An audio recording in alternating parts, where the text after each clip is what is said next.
ഇപ്പോഴത്തെ രാഷ്ട്രീയ സാഹചര്യം എങ്ങനെ മുതലെടുക്കാൻ കഴിയും എന്ന് പരമാവധി പരിശ്രമിക്കുന്നു. ഇപ്പോഴത്തെ സാഹചര്യത്തിൽ മുസ്ലിം വോട്ടുകൾ തിരിച്ചു പിടിക്കുക പ്രയാസമാണ് എന്ന് പിണറായിക്കറിയാം. അതുകൊണ്ട് അതിനുവേണ്ടിയുള്ള പാഴ്ശ്രമം തുടരില്ല.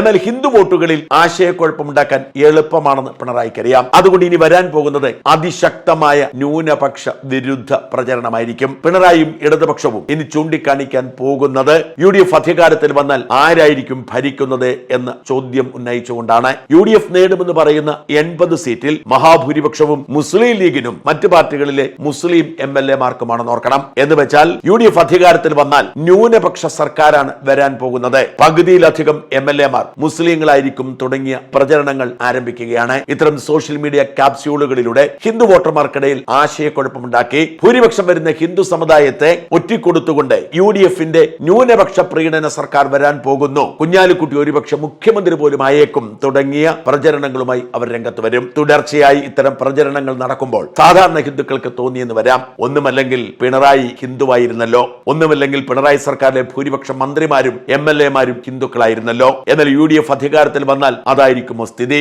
അത്തരത്തിലുള്ള വലിയ പ്രചരണ കോലാഹലങ്ങൾക്ക് തുടക്കമാകാൻ ഇനി അധിക നേരം വരില്ല.